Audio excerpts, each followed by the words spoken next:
This portion of the news is brought to you by Ron Carter Cadillac.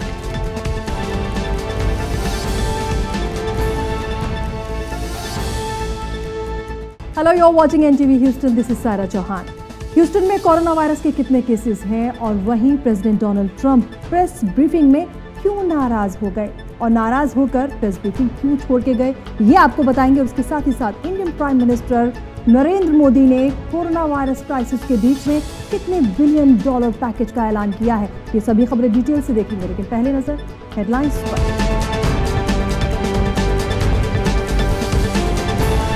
Greater Houston में corona virus के total cases हुए 12,000 से भी ज्यादा, death toll 338, जबकि रिकवरीज 4,000 से भी ज्यादा।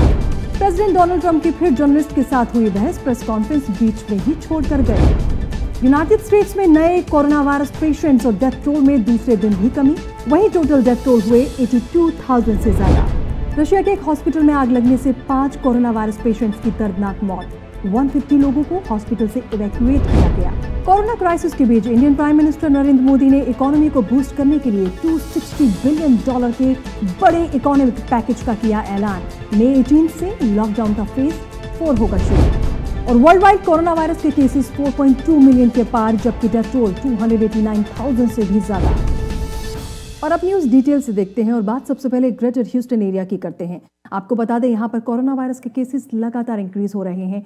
अब तक कोरोना वायरस के पेशेंट्स 12,000 से ज्यादा हैं, जबकि डेथ टोल की बात की जाए तो डेथ टोल 338 हैं। ओवरऑल अब तक 12,988 लोग इन्फेक्टेड हैं कोरोना वायरस से, जबकि 4,000 से ज्यादा लोग कोरोना वायरस से ठीक भी हुए हैं और डेथ टोल 338 है। सबसे ज्यादा केसेस ह्यूस्टन सिटी में देखे जा रहे हैं। ह्यूस्टन सिटी में 4,000 से ज्यादा केसेस हैं, जबकि डेथ टोल बढ़कर अब 100 हो चुके हैं। हैरिस काउंटी में 3,000 से ज्यादा केसेस हैं, 79 death toll. Fort bend county में 1,000 से ज्यादा केसेस हैं और डेथ टोल 38 है। मॉन्टगोमरी काउंटी 4th नंबर पर है, यहाँ पर 600 से ज्यादा केसेस हैं, डेथ टोल 16। गैल्वेस्टन काउंटी में 600 से ज्यादा केसेस और डेथ टोल 29। ब्राज़ोरिया काउंटी में 700 से ज्यादा केसेस हैं, जबकि डेथ टोल यहाँ पर कम है। जी हाँ, 9 लोगों की यहाँ पर मौत हुई है। वॉल्कर काउंटी में 300 से ज्यादा केसेस हैं और डेथ टोल 15 है। वहीं ब्राज़ोस काउंटी में भी केसेस इंक्रीज हुए हैं, 278 केसेस हैं और death toll 18।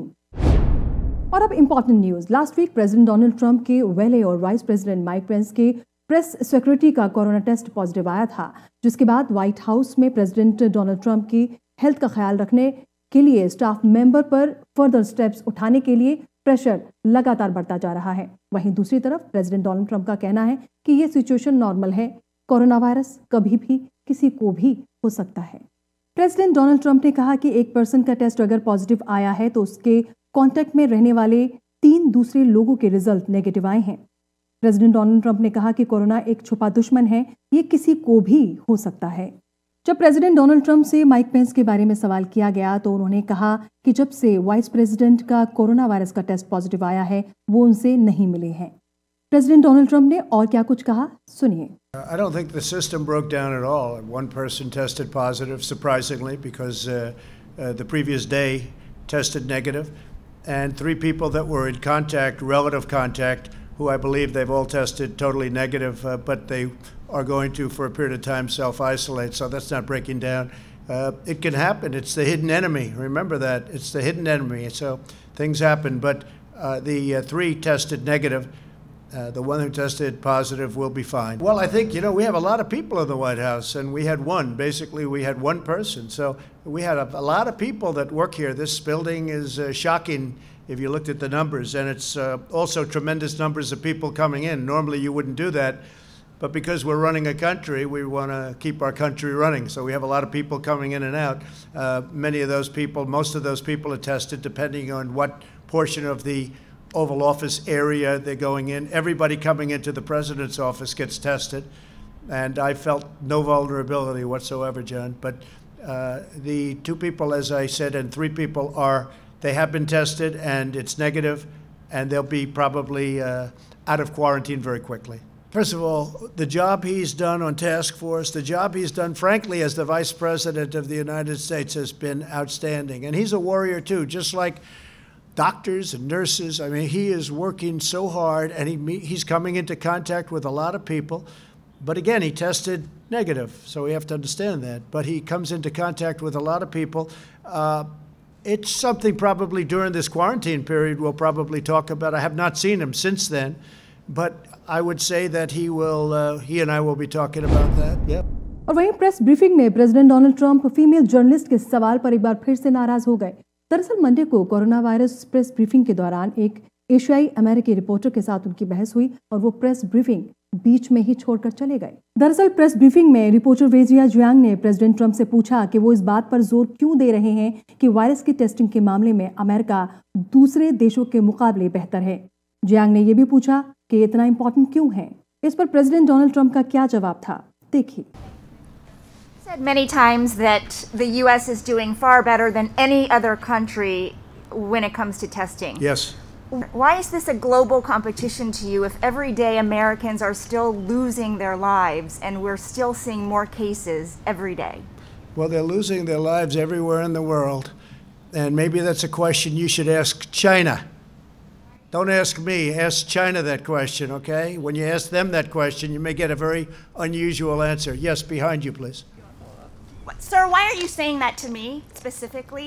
I'm telling you, I'm not saying it specifically to anybody. I'm saying it to anybody that would ask a nasty question like that. That's not a nasty Please question. go ahead. Why does it matter? Okay, anybody else? I have two questions, Mr. Next, President. next, please. But you called on me. I did, and you didn't respond, and now I'm calling on Sorry, I just the young lady in the back, please. I just wanted to let my colleague finish. Okay. But can I ask you Ladies a and question, gentlemen, please? thank you very much. Appreciate it. Thank you very much. और वहीं United states में पिछले 24 hours में मरने वालों की तादाद 900 से कम है, जो कि दूसरे दिन भी कम नजर आ रही है। नए कोरोना पेशेंट्स और डेथ टोल में दूसरे दिन भी कमी देखी जा रही है। वहीं ओवरऑल केसेस की बात करें तो वो केसेस भी इंक्रीज हो रहे हैं और डेथ टोल इस वक्त 82,000 से भी ज्यादा है। आपको बता दें, पूरी दुनिया के करीब 1/3 कोरोना मरीज अमेरिका में ही हैं। यहाँ पर अब तक 1.3 कोरोना वायरस के पेशेंट्स हो चुके हैं। देखा जाए तो न्यूयॉर्क, न्यू जर्सी, कैलिफोर्निया में सबसे ज्यादा कोरोना वायरस के पेशेंट्स मौजूद हैं। न्यूयॉर्क नंबर 1 पर है, 347,000 से ज्यादा यहाँ पर कोरोना वायरस के पेशेंट्स हैं, जबकि डेथ टोल 27,000 से भी ज्यादा है। न्यू जर्सी में 141,000 से ज्यादा केसेस हैं, जबकि डेथ टोल 9,000 से ज्यादा। इलिनॉय 3rd नंबर पर है, 79,000 से ज्यादा कोरोना वायरस के केसेस हैं, जबकि डेथ टोल 3,000 से भी ज्यादा। मैसेच्यूसेट्स 4th नंबर पर है, 78,000 से ज्यादा केसेस हैं और 5,000 से ज्यादा डेथ टोल। कैलिफोर्निया अमेरिका में 5th नंबर पर है, जहां पर कोरोना वायरस के केसेस सबसे ज्यादा हैं, 69,000 से ज्यादा केसेस हैं, जबकि डेथ टोल 2,000 से ज्यादा। पेंसिल्वेनिया में 60,000 से ज्यादा केसेस, जबकि 3,000 से ज्यादा डेथ टोल। फ्लोरिडा में 40,000 से ज्यादा केसेस हैं, 1,000 से ज्यादा डेथ टोल। टेक्सास में 40,000 से ज्यादा कोरोना वायरस के केसेस हैं, जबकि डेथ टोल है 1,153। Now news from New York. New York state में stay at home order May 15 से एक्सपायर हो रहा है। गवर्नर एंड्रू क्यूमो ने इशारा दिया है कि इस वीकेंड से कुछ रीजन्स में रीओपनिंग की जा सकती है। डेली ब्रीफिंग में गवर्नर एंड्रू क्यूमो ने बताया कि फिंगर लेक्स, मॉवक वैली और साउदर्न टायर रीजन्स रीओपनिंग के लिए 7 क्राइटेरिया पर खरे उतरे हैं। इस क्राइटेरिया में न्यू हॉस्पिटलाइजेशंस में 2 हफ्ते तक डिक्लाइन और सफिशिएंट टेस्टिंग कैपेसिटी भी शामिल है। गवर्नर एंड्रू क्यूमो ने यह भी कहा कि May 15 से कुछ बिजनेसेस जैसे टेनिस, लैंडस्केपिंग, रॉक गार्डनिंग और ड्राइव इन थिएटर समेत दूसरी रिक्रिएशनल एक्टिविटीज की इजाजत दे दी जाएगी। साथ में उन्होंने ये भी कहा कि सभी रीजन्स आपस में कोऑर्डिनेट करेंगे। इस दौरान हॉस्पिटलाइजेशंस और दूसरी चीजों को करीब से देखा जाएगा और अगर हालात काबू से बाहर रहे तो फिर से रिस्ट्रिक्शंस लगा दी जा सकती है। Today, in many ways, it's a new phase, if you will. May 15th is the end of the statewide closure. May 15th is the end of this week. And the question is now going to shift more towards localities and regions across the state to make sure they're in a position to open. And you see, depending on the region in the state, some regions are ready to go today. They just need to get some logistical pieces in order by the end of the week.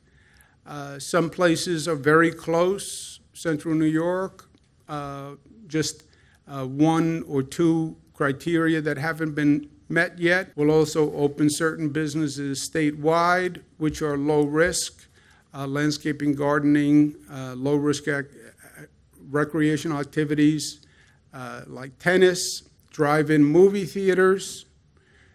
Talk about going back to the future. Back to drive-in movie theaters. I'm okay with it. और वहीं Tesla ने local officials के order के खिलाफ कदम उठाते हुए employees को काम पर लौटने के लिए कह दिया है। इससे पहले लोकल अथॉरिटीज ने लॉकडाउन मेजर्स उठाए जाने तक प्लांट को बंद रखने के लिए कहा था।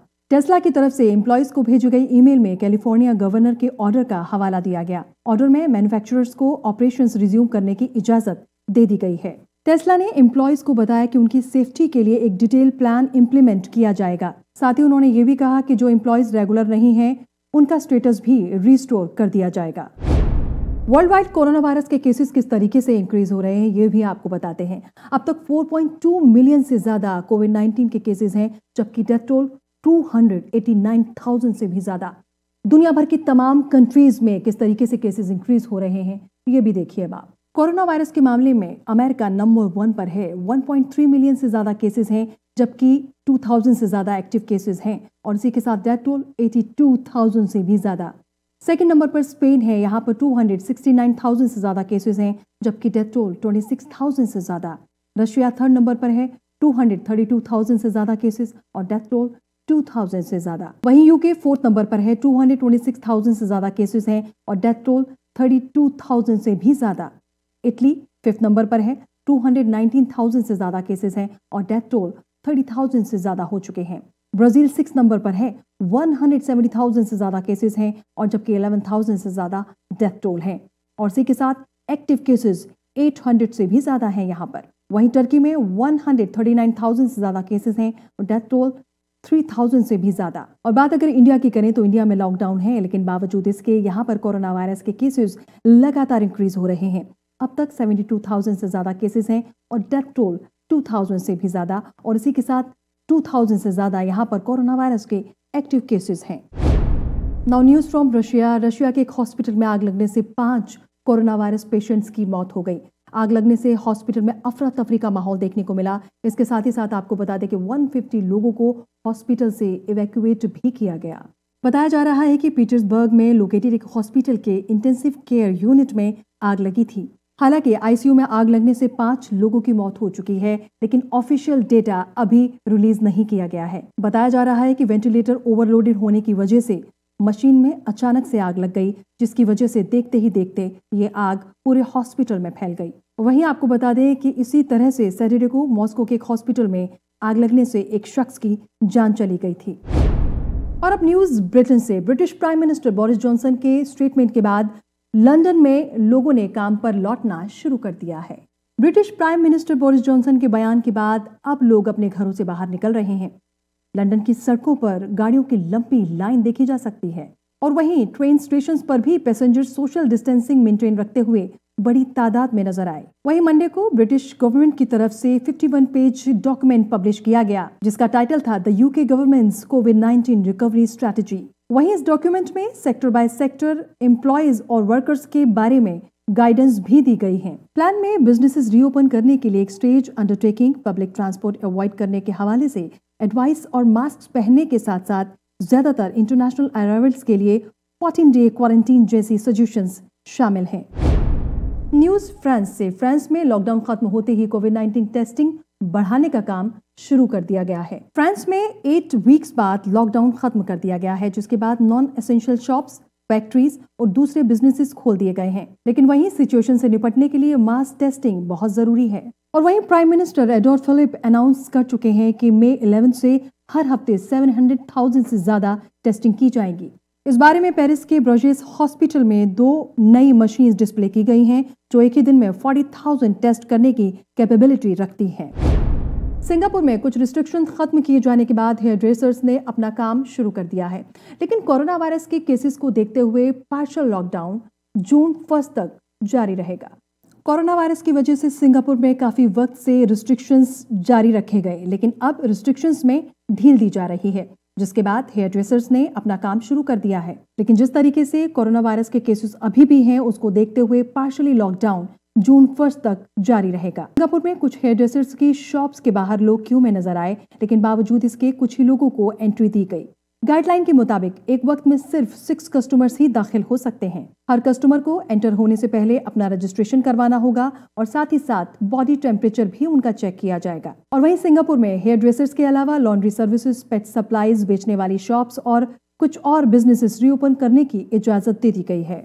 और वहीं रेस्टोरेंट्स में बैठकर खाना खाने की इजाजत अभी भी नहीं है। कोलंबिया और पनामा के बॉर्डर के करीब लगभग 300 माइग्रेंट्स पिछले 3 मंथ से ट्रैप्ड हैं। इन माइग्रेंट्स को निकोलस सिटी के कैंप्स में रखा गया है। कोलंबियन अथॉरिटीज अब अपील कर रही हैं कि उनके पास माइग्रेंट्स को रखने की जगह नहीं है, इसलिए अब इस मामले में उनकी हेल्प की जाए। आपको बता दें कि माइग्रेंट्स को निकोलस सिटी के कैंप्स में रखा गया है। लोकल कोलंबियन अथॉरिटीज ने ये कहते हुए मदद की अपील की है कि उनके पास अब माइग्रेंट्स को रखने की जगह नहीं है, इसलिए अब उनकी हेल्प की जाए। माइग्रेंट्स में 3 प्रेग्नेंट लेडीज भी हैं, जिनको उम्मीद है कि वो यूनाइटेड स्टेट्स में एक ना एक दिन पहुंच पाएंगे। 300 से ज्यादा माइग्रेंट्स पिछले 3 मंथ से यहाँ पर रुके हुए हैं। उम्मीद लगा रहे हैं कि उनको कभी ना कभी राहत जरूर मिलेगी। Now news from India. Indian prime minister Narendra Modi 54 days में 5th टाइम्स लोगों के सामने आए। इंडियन इकोनॉमी को बूस्ट करने के लिए उन्होंने $260 बिलियन के पैकेज का ऐलान किया है। कोरोना वायरस क्राइसिस के बीच एक बार फिर प्राइम मिनिस्टर नरेंद्र मोदी ने लोगों को एड्रेस किया। उन्होंने $260 बिलियन के बड़े इकोनॉमिक पैकेज का ऐलान किया है। प्राइम मिनिस्टर नरेंद्र मोदी ने इसे आत्मनिर्भर भारत पैकेज नाम दिया है। उन्होंने कहा कि इस पैकेज से इकोनॉमी की गाड़ी पटरी पर दौड़ने लगेगी। साथ ही उन्होंने ये भी कहा कि लॉकडाउन का चौथा फेज भी आएगा। वहीं उन्होंने ये भी कहा कि चौथे फेज में नई गाइडलाइंस दी जाएगी। प्राइम मिनिस्टर नरेंद्र मोदी ने 33 मिनट्स इंडिया की जनता को एड्रेस किया। हमारी सप्लाई चेन, हमारी आपूर्ति की उस व्यवस्था को हम मजबूत करेंगे जिसमें मेरे देश की मिट्टी की महक हो, हमारे मजदूरों के पसीने की खुशबू हो। साथियों, कोरोना संकट का सामना करते हुए नए संकल्प के साथ मैं आज एक विशेष आर्थिक पैकेज की घोषणा कर रहा हूं। ये आर्थिक पैकेज आत्मनिर्भर भारत अभियान की अहम कड़ी के तौर पर काम करेगा। साथियों, हाल में सरकार ने कोरोना संकट से जुड़ी जो आर्थिक घोषणाएं की थी, जो रिजर्व बैंक के फैसले थे और आज जिस आर्थिक पैकेज का ऐलान हो रहा है, उसे जोड़ दें तो ये करीब करीब 20 लाख करोड़ रुपए का है। 20 लाख करोड़ रुपए का है।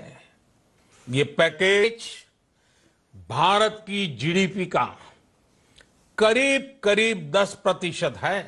इन सबके जरिए देश के विभिन्न वर्गों को, आर्थिक व्यवस्था की कड़ियों को 20 लाख करोड़ रुपए का संबल मिलेगा। और अब देखिए वेदर अपडेट्स।